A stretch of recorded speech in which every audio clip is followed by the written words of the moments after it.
ভাই প্রশ্ন যে কোরআনুল কারীম পাঠ করার পরে সচরাচর আমরা দেখি যে সাদাকাল্লাহুল আযীম এই দোয়াটা পাঠ করি, তো আমরা শুনছি আহলে হাদিস আলেম ওলামা তারা বলছেন যে এইটা পড়ার কোনো দলিল নেই। শুধু নেই তো নেই, সহিহ তো দূরের কথা, জয়ীফ তো দূরের কথা, জাল হাদিসও নাই। মানে কিছু রিওয়ায়াত পাওয়া যায় যেগুলো জয়ীফ, তো এটার আবার জাল হাদিসটাও পাওয়া যায় না। তো কোন দোয়া পড়তে হবে এই ব্যাপারে ইমাম নাসাই রাহিমাহুল্লাহ কিতাবুল লাইল, মানে রাত্রিবেলাতে আল্লাহ নবী কিভাবে রাত্রি কাটাতেন এই ব্যাপারে তিনি স্বতন্ত্র একটা বই আছে। সহিহ সনদে তিনি একটি রিওয়ায়াত পেশ করেছেন যে আল্লাহ নবী কোরআনুল কারীম পাঠ করার পরে সুবহানাকা আল্লাহুম্মা ওয়া বিহামদিক ওয়া আশহাদু আল্লা ইলাহা ইল্লা আনতা আস্তাগফিরুকা ওয়া আতুবু ইলাইক, এই দোয়াটা তিনি পড়তেন। সে আমার জানা মতে আল্লামা নাসিরউদ্দিন আলবানী আল মুতাফাত 1420 হিজরি তার ইরারুল গালিলের মধ্যে এই সনদকে তিনি হাসান সহিহ বলেছেন। ইমাম হাজার আসকালানী তালখিসুল হাবিরের মধ্যে হাদিসের মানকে হাসান বলেছেন, আর অনেক মুহাদ্দিস এই হাদিসকে সহিহ বলেছেন। তাই আমল এটা সুন্নাহ দ্বারা প্রমাণিত। আমাদের প্রচলিত যে দোয়া প্রমাণিত তওরাত ও ইনজিলে আছে। সূরা সাফের 6 নম্বর আয়াতে বলছে ইনজিলের মধ্যে নবী মুহাম্মদ সাল্লাল্লাহু আলাইহি ওয়াসাল্লাম ভবিষ্যৎবাণী আছে। তার মানে কোরআন বলছে তওরাতের মধ্যেও এখনো ভবিষ্যৎবাণী আছে নবীর, আছে না নাই? আছে তওরাত ও ইনজিলে। তাহলে কোরআন তওরাত কি বাতিল? কথা বলে হয়তো তওরাতের 70% বাতিল, 30% ঠিক, কিন্তু এখন তওরাত পড়া জায়েজ না না জায়েজ? আমজনতার তওরাত পড়া জায়েজ না না জায়েজ? না জায়েজ। কেন? তাওহীদও আছে, শিরকও আছে, সহিহও আছে, জয়ীফও আছে। অতএব এই সহিহ জয়ীফ থাকার জন্য আমজনতা এই তওরাত যেমন ইনজিল যেমন পড়তে পারবে না, তোমার ফাজিল আমলও এই আয়াতগুলোর আলোকে, এই উসুলের আলোকে ফাজিল আমলও বাতিল, তওরাত যেমন ইনজিলের মতোই। আলেম যদি হয় ফাজিল আমল পড়তে পারবে, যে গবেষণা করতে পারে, তাহকিক বুঝে, উসুল বুঝে, যে আকীদার মাস্টার, আকীদার উপরে ভালো ডিগ্রি আছে, সে তওরাত যেমন ইনজিল পড়তে পারবে। শাইখুল ইসলাম ইবনে তাইমিয়া রাহিমাহুল্লাহ 4 খণ্ডের খ্রিস্টানদের বিরুদ্ধে বই রচনা করে গেছেন, 4 খণ্ডে। চিন্তা করতে পারছেন? উনি তওরাত পড়েছেন। বাংলাদেশের বিখ্যাত আলেম দ্বীন খন্দকার প্রফেসর ডক্টর আব্দুল্লাহ জাহাঙ্গীর রাহিমাহুল্লাহ তার 720 পৃষ্ঠার একটা বাইবেলের উপরে বই আছে, আছে না? আর ছোট ছোট 4-5টা বই আছে। আমাদের উস্তাদ মুহতারাম ডক্টর প্রফেসর আবু বকর জাকারিয়া হাফিজাহুল্লাহ, তিনি অমুসলিমদের বিশেষ করে হিন্দুইজমের উপরে তিনি মাস্টার ডিগ্রি করেছেন, আলহামদুলিল্লাহ পিএইচডি করেছেন।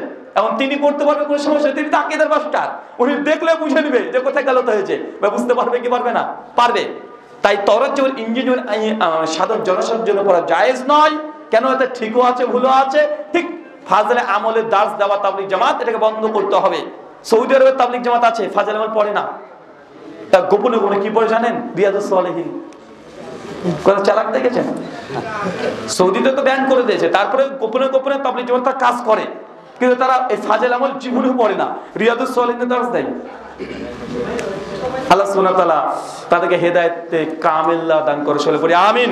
শুকরান, জাযাকাল্লাহ খাইর। মানুষের কোন গুণ প্রকাশ করা যায়? মানে 7 জায়গায় গিয়ে মানুষের কোন গুণাকে প্রকাশ করতে পারবেন? আর প্রশ্ন দিয়েন না।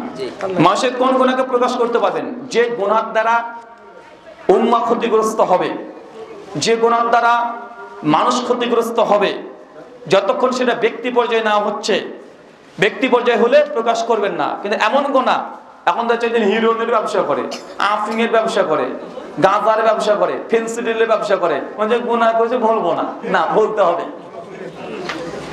মুহাদ্দিসদের পরিভাষায় দুটো শব্দ আছে, যারা ও তাদিল, এর উপরে কয়েক শত বই আছে।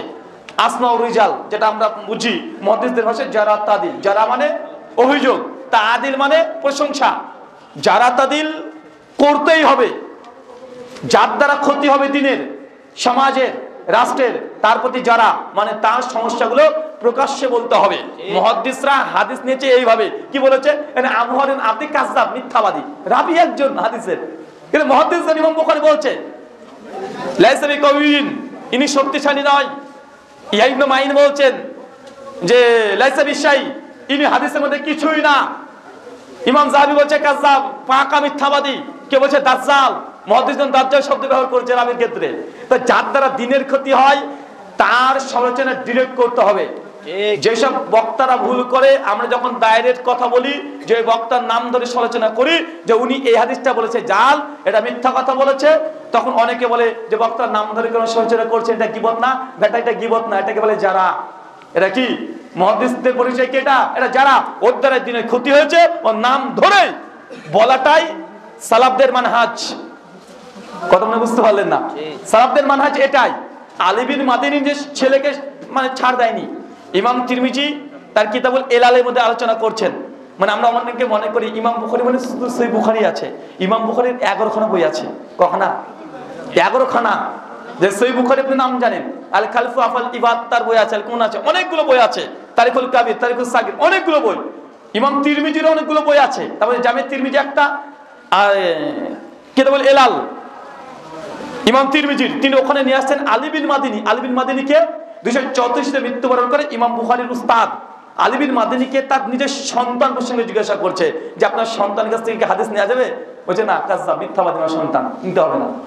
নিজ সন্তানকে ছাড় দেয় না মুহাদ্দিসগণ, ডাইরেক্ট বলছে ছেলের কাছ থেকে হাদিস নিবে না, ও মিথ্যা বলে হাদিসের নামে।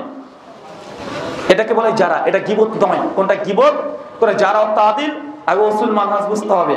শুকরান, জাযাকাল্লাহু খায়রান, বারাকাল্লাহু ফিকুম, ওয়া মা আলাই।